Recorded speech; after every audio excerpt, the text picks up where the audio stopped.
Bismillahirrahmanirrahim. Assalamualaikum warahmatullahi wabarakatuh. Perkenalkan, nama saya Ajis Muansa dari Fakultas Ekonomi dan Bisnis Islam, Prodi Manajemen Bisnis Syariah. Di sini saya akan menyelesaikan tugas saya dengan mata kuliah Ekonomi Makro dosen penempuh Dewi Inayatul Sakinah SEMA. Di sini saya akan membahas 4 materi. Materi yang pertama, konsep ekonomi makro Islam.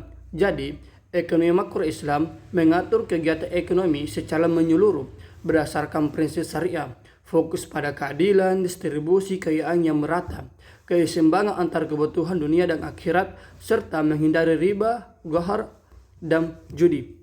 Yang kedua, uang dalam ilmu ekonomi makro Islam.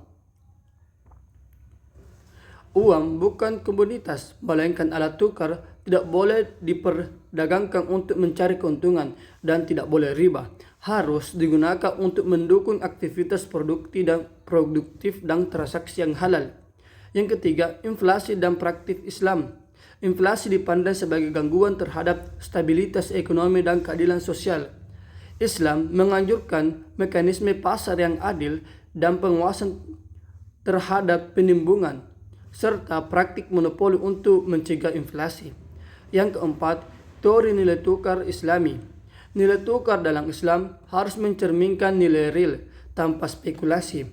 Sistem nilai tukar tetap seperti dinar dan dirham lebih disukai karena mengurangi ketidakpastian dan spekulasi yang bersifat ghar.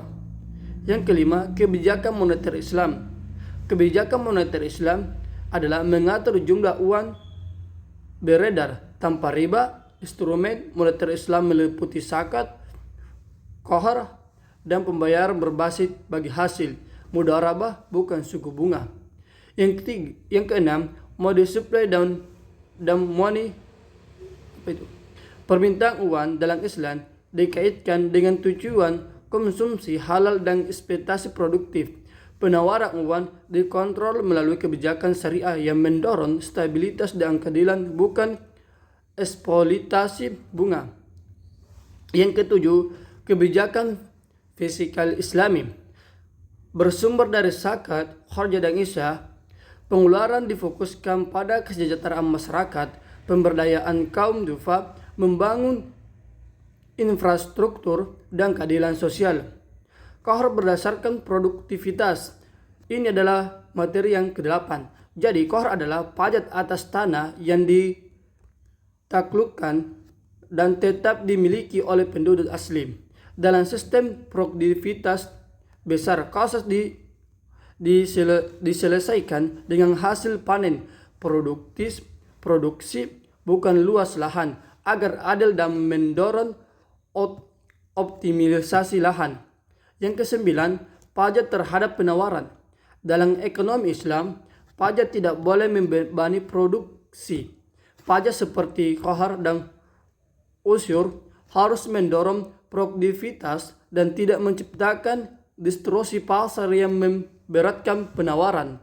Yang ke-10, pertumbuhan ekonomi dalam perspektif Islam. Pertumbuhan ekonomi harus seimbang antara material dan spiritual, tidak hanya mengejar angka, tetapi juga pemerataan keadilan dan kesejahteraan bersama sesuai syariat. Yang terakhir atau yang ke-11, konsep pengembangan ekonomi. Pembangunan ekonomi Islam mencakup peningkatan kesejahteraan lahir dan batin. Fokusnya bukan hanya pada PDB, tetapi juga distribusi kekayaan, pembangunan manusia, dan penghapusan mekanisme dalam kerangka syariah. Itu saja, mudah bermanfaat. Sekian, Assalamualaikum warahmatullahi wabarakatuh.